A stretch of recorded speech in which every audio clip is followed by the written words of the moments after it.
क्या used demo car लेना चाहिए? ये सभी क्वेश्चन आप सभी के कॉमनली देखने मिलते हैं कि यूज्ड कार बहुत कम किलोमीटर चली मिल रही है, क्या इसको लेना चाहिए, क्या इसमें फ्यूचर में कोई प्रॉब्लम तो नहीं आएगी। ये सब कुछ आपके मन में कॉमन डाउट रहता है। तो आज यहाँ पे मैं आपके पूरे डाउट इस वीडियो में क्लियर कर दूंगा और सही तरीका बता दूंगा कि कैसे आप कार को चेक कर सकते हो कि गाड़ी सही है या नहीं है। यहाँ पर कुछ चीज़ें आपको ध्यान रखनी है। डेमो कार्स के कुछ बेनिफिट्स हैं बट वही कहीं ना कहीं ड्रॉबैक भी बन जाती हैं। अब बताता हूँ कैसे। अब फॉर एग्जांपल किलोमीटर्स हैं, अगर आप मीटर रीडिंग पर जाओगे तो आप सोचोगे यार बहुत कम चली गाड़ी, बहुत कम प्राइस पर मिल जाती है। ये बात बिल्कुल सही है, ये चीज़ होती भी है डेमो कार्स में, बट उसे आइडेंटिफाई करना कि ये रियली इतने किलोमीटर चली है या नहीं चली है, इसे एक्सपर्ट भी बहुत मुश्किल से चेक कर पाएंगे।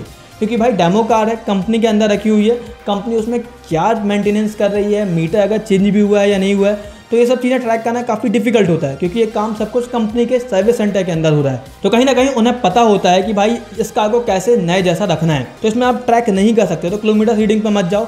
दूसरा, किलोमीटर रीडिंग पर क्यों मैं जाने मना करता हूँ, आप एक चीज़ समझो। फॉर एग्जाम्पल कोई आप यूज्ड कार ले रहे हो, अब वो वहाँ पर 20,000 किलोमीटर चली है बट सिंगल ओनर है, तो यहाँ पर एक आदमी की गाड़ी चलाने का तरीका एक होता है। पर डेमो कार में क्या होता है, यूजुअली कई बार नौसिखिए भी गाड़ी चला लेते हैं जिनको गाड़ी नहीं आती है, और डेमो कार में यूजुअली हर कोई गाड़ी को चला रहा होता है। इवन जो स्टाफ मेंबर्स होते हैं शोरूम के, वो भी इस गाड़ी को चला रहे होते हैं, ड्राइवर्स भी चला रहे होते हैं, सेल्स पर्सन भी चला रहे होते हैं। इवन जब गाड़ी शोरूम पर आती है तो वहाँ पर हर कोई इस गाड़ी को चला कर चेक करता है।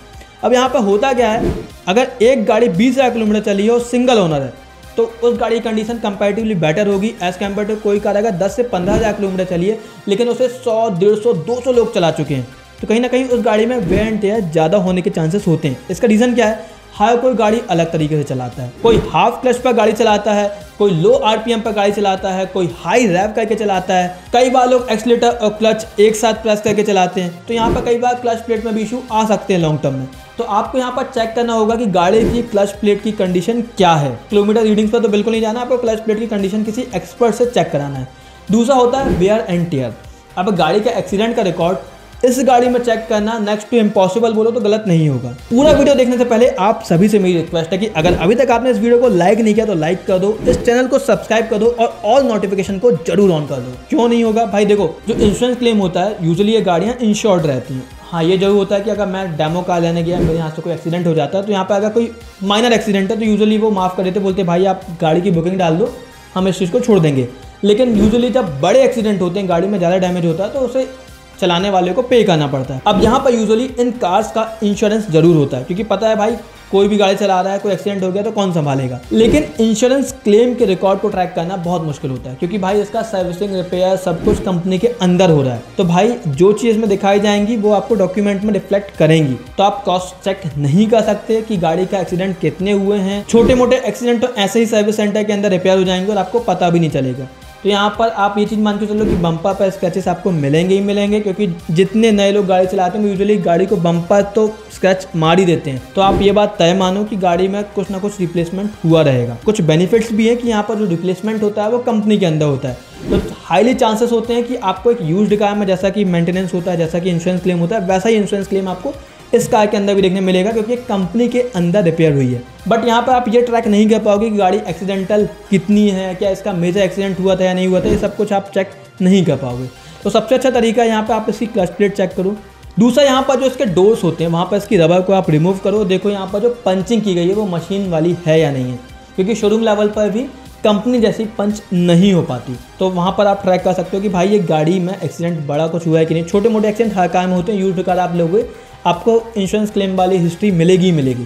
तो इन कार्स में इंश्योरेंस क्लेम होना कोई बड़ी बात नहीं है। मतलब अगर आप सोचो कि गाड़ी अगर एक्सीडेंटल है तो हम नहीं लेंगे, तो भाई छोटे मोटे एक्सीडेंट हर कार में होते हैं, बम्पर टूटा, कोई प्रॉब्लम नहीं है ऐसी, क्योंकि यूजुअली हो जाते हैं चेंज, आते हैं रिपेयर, आते हैं रिप्लेसमेंट होते हैं, ऐसी कोई बड़ी बात नहीं। बट गाड़ी का जो शेल है वो इंटैक्ट होना चाहिए। यहाँ पर सबसे अच्छा तरीका है आप किसी एक्सपर्ट को साथ में पकड़ो, 500 हज़ार रुपये देने पड़े बिल्कुल दे दो, लेकिन आप यहाँ पर एक्सपर्ट को अगर लेके जाओगे तो वो उसकी क्लच प्लेट को भी प्रॉपर चेक कर पाएंगे, गाड़ी के साउंड से वो समझ पाएंगे कि गाड़ी जितनी चली बता रहे हैं वो गाड़ी का इंजन सही में उस कंडीशन में है या नहीं है, वो सब कुछ चेक हो जाएगा। थर्ड थिंग, यहाँ पर जो गाड़ी की इंश्योरेंस हिस्ट्री है उसको तो आप प्रॉपर्ली ट्रैक नहीं कर पाओगे, लेकिन गाड़ी के चलाने से, गाड़ी में आने वाले साउंड से कहीं ना कहीं आप समझ जाओगे। और अगर आप प्रॉपर इसको डिटेल में देखोगे तो आपको समझ में आ जाता है कि गाड़ी पेंटेड है या नहीं है। तो ये सब चीज़ें आप किसी एक्सपर्ट को साथ में लेके जाओगे, चेक कर सकते हो। अब कई बार ये केसेस भी देखे गए हैं कि गाड़ी में आपको पेंट करके गाड़ी फिर से चिपका दी गई।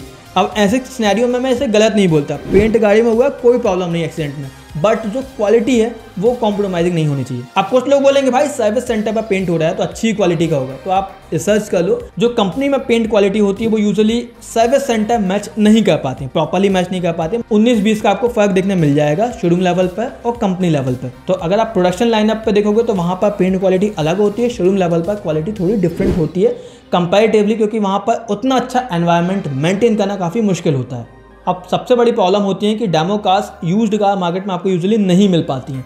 सबसे बड़ा रीज़न इसका यही है कि भाई ये शोरूम लेवल पर ही डिस्कशन होता है और वहीं पर ये सोल्ड आउट हो जाती है, उनका रिलेटिव्स परचेज कर लेते हैं और ये आप तक न्यूज़ जब तक पहुंचती है तब तक ये सोल्ड आउट हो चुकी होती है। तो यहाँ पर डेमो कार्स यूजुअली अरेंज करना काफ़ी मुश्किल होता है। तो इसके लिए आपके लिए सबसे अच्छा तरीका है कि आप जो सेल्स पर्सन होते हैं उनसे कॉन्टैक्ट रखो, वो आपको कहीं ना कहीं अपडेट कर सकते हैं।